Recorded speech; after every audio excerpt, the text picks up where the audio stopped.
The basic answer is we just made it up. Now listen, I know words. In 1875, the life expectancy in Germany was 39. So, You know what I learned yesterday? No one knows when they want to retire. Didn't even think about it, It's actually very true. right? but should you know when you need to retire? I asked someone that. I was talking to, I think, The students said one of the students we were talking to. Yeah. Yep. And Me we said like something along the lines of, well, when are you going to retire? Or no, how much do you need for retirement?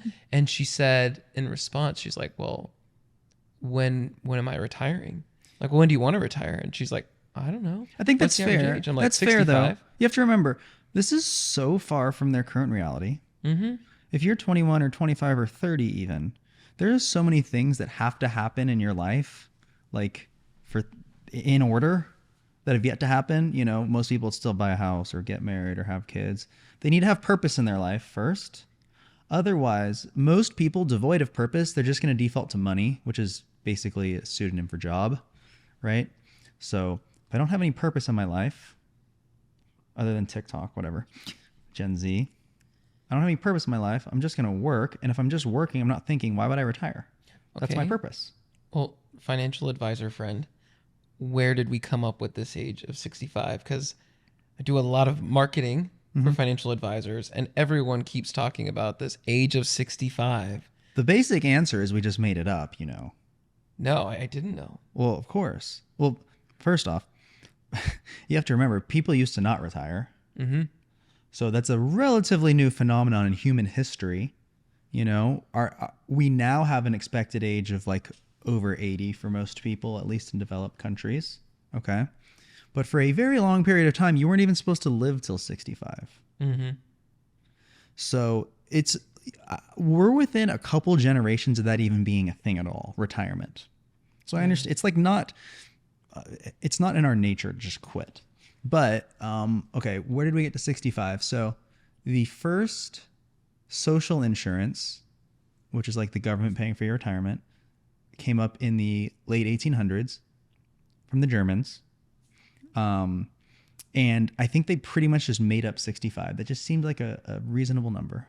I think they came up with that because at the Sounds about time, right, yeah. no, I'm serious. I'm pretty sure at the time they said 65 was the retirement age because the life expectancy, I think, was 63. So they tricked Wow. them. They tricked So them. no, You can cash out here when you're dead. exactly. So because it was a government insurance, or it's like Social Security, the government was going to pay for your retirement starting at age 65, but you're supposed to be dead by 63. So on average, the government didn't have to pay anything, or it would be the outlier where they had to pay. So Heinrich was like, oh yeah, so Fritz and I have decided that. Yes. So we're going to quit now, so you can't pay us if you like to. but- Exactly. This is exactly what happens. Oh my god. Can you Google the average life expectancy in 1885 or whatever? Yeah. And because I think I'm about right. Wow. And so they said 65. And then because somebody else had already made the decision, Americans didn't want to make a new decision. So they said, okay, 65. Social Security came along maybe 1920 or so. That feels about correct. Somebody's going to tell me I'm wrong, but whatever. And they said, okay, the full retirement age for Social Security is 65. And they just kind of rolled with that. I think for another, they didn't change the full retirement age until more recently, for a long time, until they couldn't afford it anymore. Until Social Security couldn't afford it anymore. Now the full retirement age is 67 today for the Social Security Administration. That's when you get your full retirement benefit from Social Security. But yeah, 65, I'm pretty sure was just a made up number in the late 1800s because it was something that was a little bit older than people were supposed to live. So According to Statista, just says Statista. Maybe it's an off-brand. I don't know. But apparently in 1875, the life expectancy in Germany was 39. So okay. so they certainly were not doing anything Okay. fast as her day. So can you understand how they got to age 65? We're going to hedge our bets here and say you're not going to double your life here Right. make it to 78. So, So 65. We're like the first generation ever that actually can live to this. Or seriously, when our grandparents were born, And we don't think about it. right? Okay, so let's say our grandparents were born 100 years ago. It's plus or minus correct, but what was the life expectancy in 1925? Okay. I'm gonna guess. That's 100 years ago. So when 40. people were born, that's basically two and a half generations ago. Well, I'm just going to say 63 just to like get that. That might have been things right. up. Yeah. That might have been right because I think that's when Social Security was started. It was in the 1920s. I think. Significant improvement has been made. Okay. In 1925, the life expectancy in the United States was 57 for Okay. men. So when they were born, think about this. Think about this. When they were Whoa. born, they were expected to live to the age 57. Women were going to age 60. Yeah, there you go. So Jesus Naturally. dying at the age of 33, Naturally. And then people are tell like, me- wow, he really got up there in years. He lived a full Yeah. life, you know? He did. Tell me when Social Security started. Like when did Ah, they yes. did they It was create- FDR, so 1930s. Okay. Yeah. Yeah. So, okay, so that we as we stated before, we kind of made up 65. Yeah. It was just a made up thing. That's another issue. Social Security, more and more people have to go on there now. Well, we'll get to that. Yeah. But remember the old arc of life? You were like born, and then you were a student, and then you're an apprentice, and then you worked. Or no, you went to military, and then you're an apprentice, then you worked some order of that.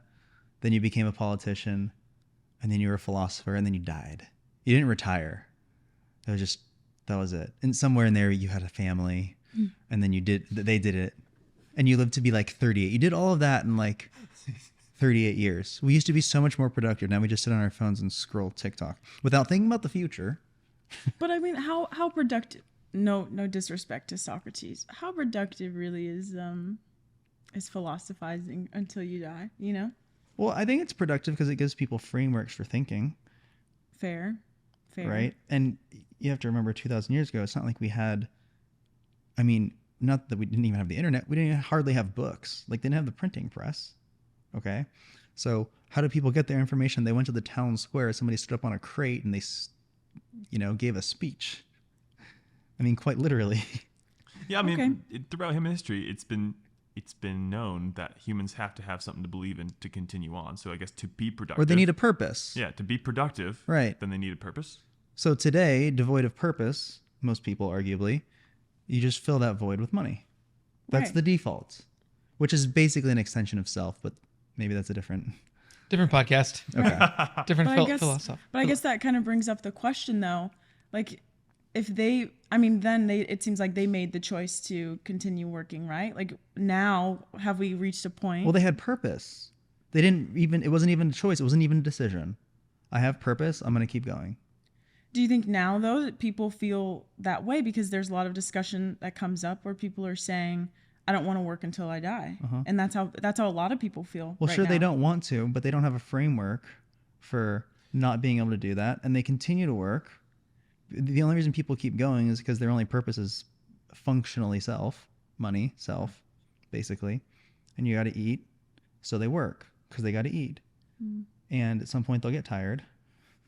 Yeah, we talked about this on one of the last podcasts where, sure enough, it's funny how when you're at University of Texas and you're in this warm climate, there is a bunch of people who are young and athletic, in shape, and they're at their peak of their mental prowess, or at least a lot of people think they are. Sounds like Broderick had fun yesterday. I don't know.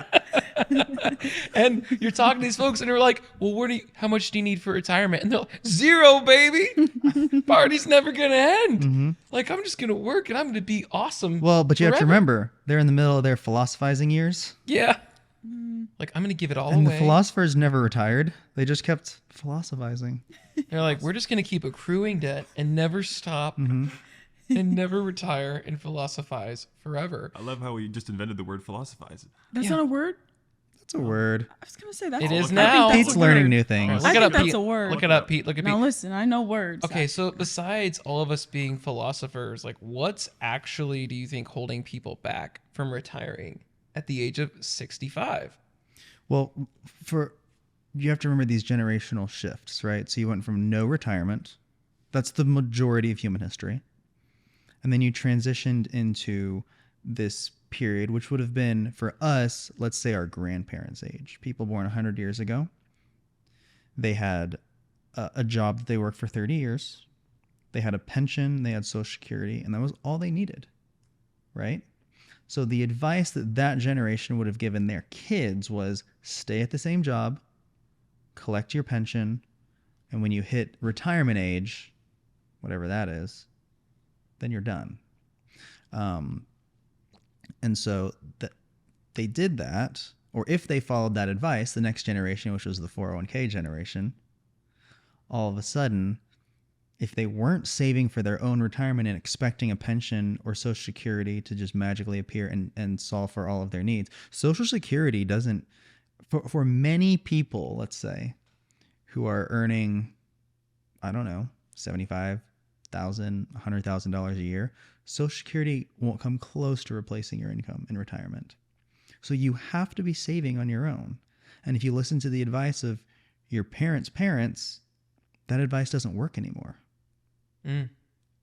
So I guess what's up with that then? Like, what's the significance of Social Security? Is it even as helpful as we're? Well, the reason that Social Security is, I think, culturally significant is because it gives people a framework for thinking about retirement, right? Social Security defines this is a retirement age, which for a long time was 65. It's 67 now, but a long time it was 65. Again, we just made that number up. So people say, oh, well, I'm going to retire at 65. Isn't that when you're supposed to retire? That's literally people like look at me though. Wasn't that when you're supposed to retire?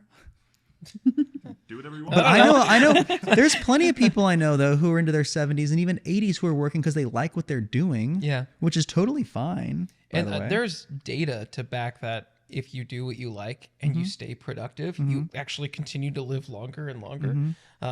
So I think that's pretty interesting. But speaking on trends here, I know we talked a lot about data from the 1800s and 1920s, and something I think that's really interesting with the American, I mean, I don't want to say like we all feel entitled to retire by the age of 65.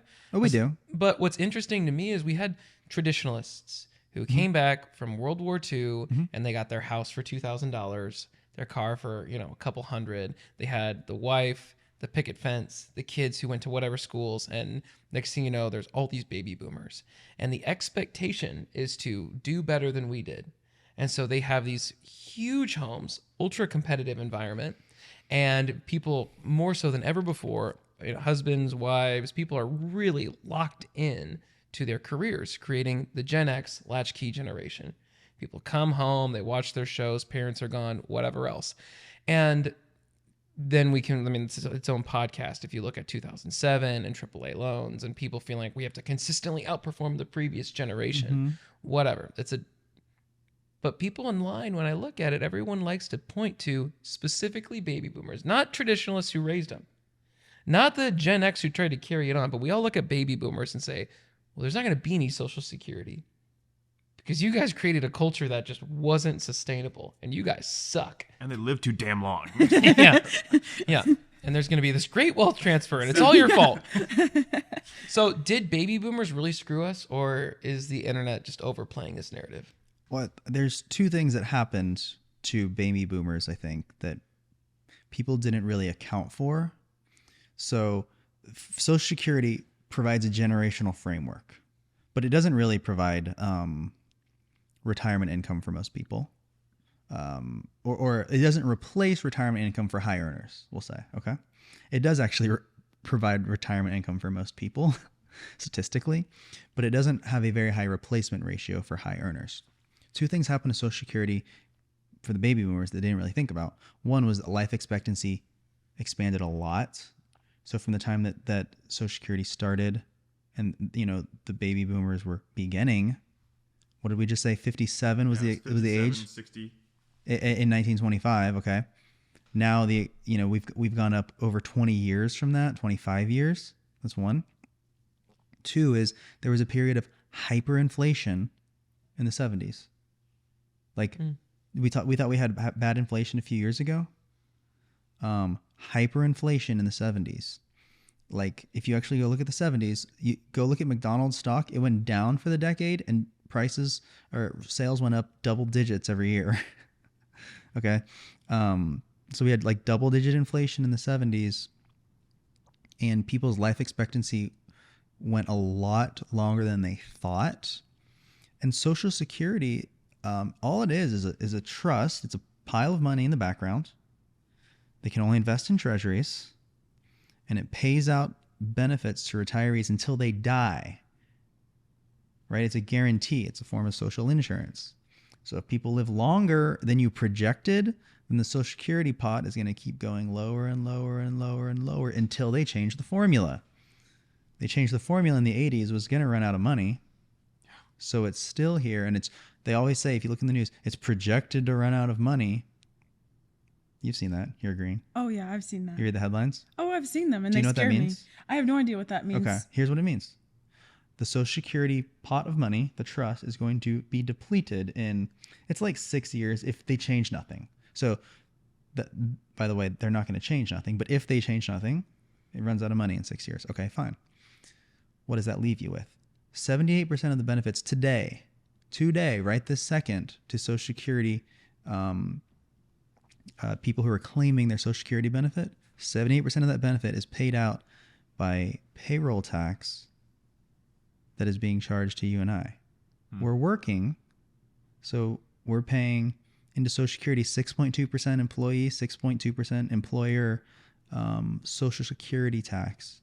And that is going directly into the pockets of retirees. 78% of the benefit is being paid from you and I. The other 22% is coming from the Social Security Trust, which is going to run out of money if they don't change. So if nothing else changes, they're still going to get 78% of the current benefit. I've heard it said before, I forget who said it, but somebody said, they can guarantee a Social Security benefit. They're just not going to be able to promise they can pay for anything, because they can always change the rules and they can always make sure you get something. Now, there's going to be other effects to that, but. So, and to compound the problem, we're always going to hear of this going forward, right? Because we're having less and less children. Mm-hmm. So the problem is just going to compound and compound and compound as we live longer and have less people to, pay into the system. Exactly, to pay for it. Mm-hmm. So it's tough. It's probably not that baby boomers are the problem. It's probably Gen Zers are the Exactly. problem. We're not having enough babies. We thought it was that. We thought they were the problem, Or is it and the it's probably system? us. Do they overpromise and underdeliver? I like the sound of blaming the system. Let's blame the system. I'd rather do that than blame I like us. to do that. As a Gen Zer, I would like to defer blame. Just depends. But when we look at the system, there are many things that seem to be wrong within the system, i.e. student loans. Talked a second ago, people are buying homes too soon. I mean, are we starting out life on a deficit? When we look at these, we're going back to Gen Zers for a second. If it's not all baby boomers' fault, but we do look at this system where people are like, all right, I need to start out life $200,000 in debt. And what do I have for it? Well, this piece of paper, don't really know what I got out of it. I got an economics degree, but I don't really understand money. But I am a philosopher. Hold on. You're framing this incorrectly. You went to the University of Texas and walked around. Mm-hmm. We did a couple of days ago, right? How many people did we talk to? 10? Okay. Small sample size, but we're approaching statistical significance. How many of those people actually had debt right now? How many people had student loans? Every single individual we talked to said they had no debt whatsoever. One guy said he had $1,500, but I don't think he understood the question. So we didn't talk to anybody who had any debt. So let's just forget what the news says for a second. This was my experience, which was 2 days ago. In real life, we asked a number of people. Maybe we're completely biased, but we didn't see anybody with that. Does that mean something? I can list at least 5 people in interactions I've had in the last 6 months who are, one person. That's less than one person per month. It's true. Who are in a tremendous amount of debt and have no plan, no specific plan on how they're going to pay that off. I'm not saying that's a good situation, by the way. I think that's many, many people where they get done and there's not a clear, okay, this is what I'm going to do. Mm-hmm. I'm going to Yale and I have a communications degree. Ooh. Mm-hmm. That's brutal. What's your plan? Right? Mm-hmm. There's a reality that many people go to an Ivy League school like Yale. Right. For acting, drama. Yeah. theater. Okay. So what's your question? My question is, are we setting people up for failure? Are we? is the mindset in our culture, are we creating this system that says you need to be going to college? And you said yourself earlier, okay, get done. And oh, hey, you should probably get a house because you need to be, building equity. Oh, but you have all of this debt. Well, there's cultural expectations and then there's the system, which we have to distinguish here for a second. The system's not setting anybody up for anything. Nobody's wakes up out of the womb and has student debt. That has never happened to anybody, ever. Student debt is not something that if your parents have student debt, it does not get passed on to the next generation. When you die, your student loans die with you. But then again, we don't have to say it's the system, but cultural expectations. If you have an associate's degree but you don't have a bachelor's, you're going to have far fewer options. Regardless of, you said it yesterday, you have a degree from UT and you don't feel like that going to that college in particular helped you get to where you are today in comparison if you had got it from anywhere else. Like how many people are actually looking at which university you went to get that degree? So that sounds like an argument that the system is not against them. But at the same point, my biggest thing with it then is, should we really be rethinking that, right? Everyone's starting life on a deficit. That seems to be the cultural norm. That seems to be what's purported in the news, but I don't think that is the norm. I don't think that's the majority of people, no. How so? Maybe Tell me more. Maybe I'm sheltered. I think so. Maybe Yeah, Tell me more.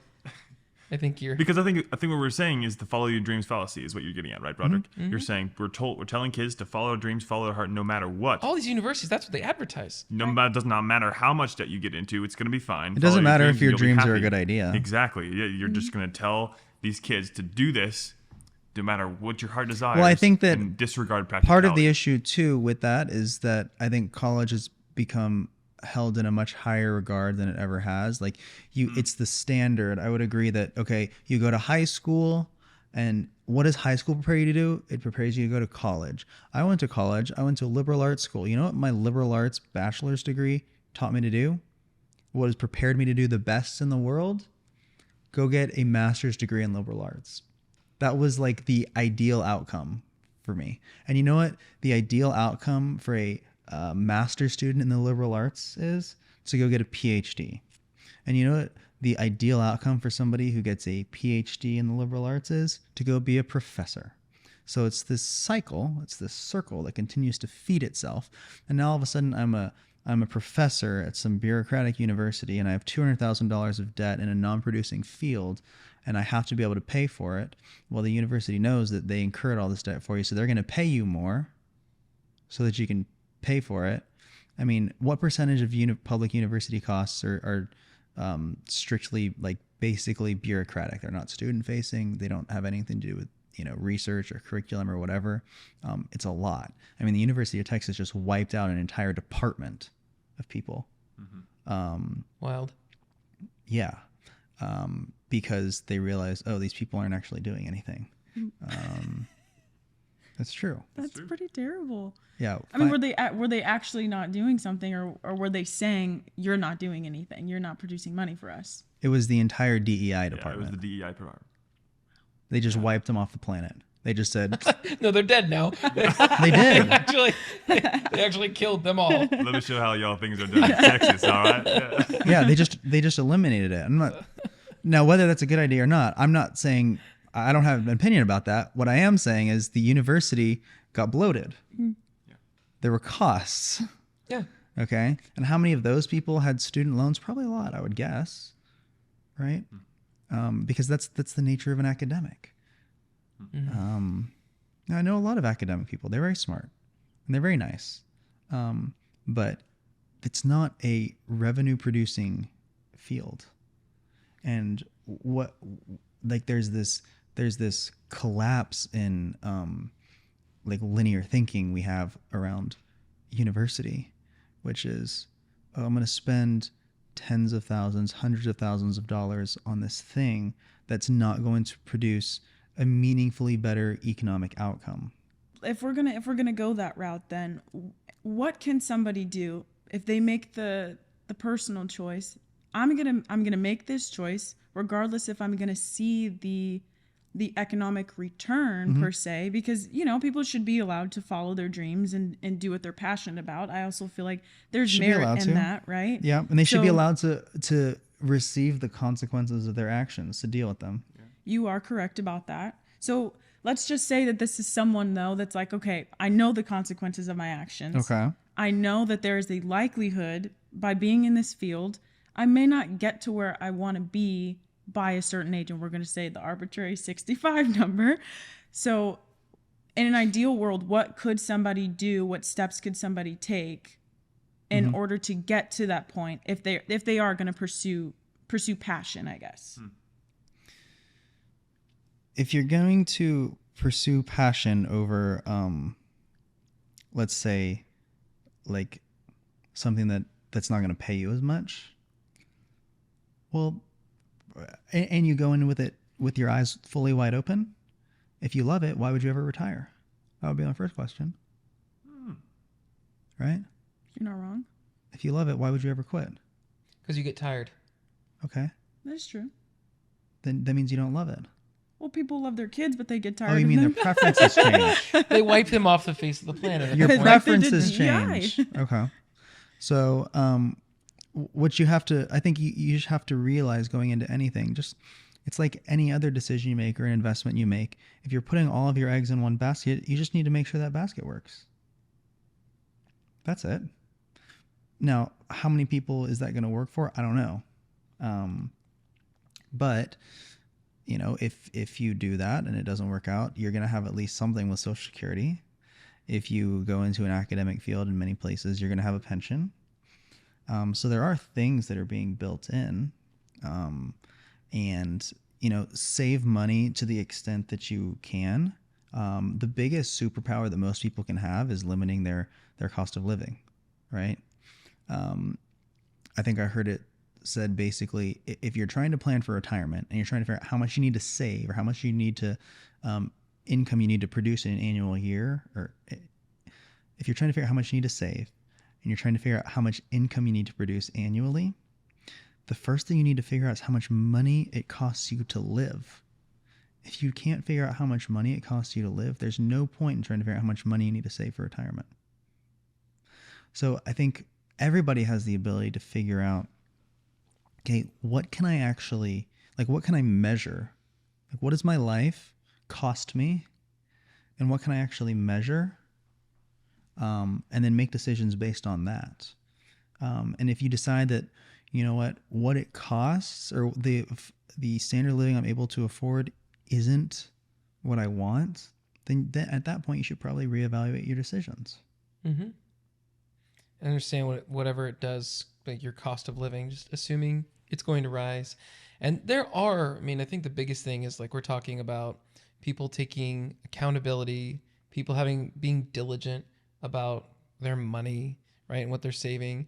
Something I get asked about, and not an advisor at all, but people who are getting started and they're thinking, okay, I've got this 401k, but should I be instead looking at a Roth IRA? Mm-hmm.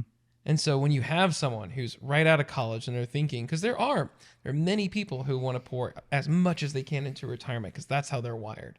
And they look into these different investment options, specifically between those two. If, like, what would you say? You're talking about a 401k versus a Roth IRA? Mm-hmm. Well, I would say consult your investment professional.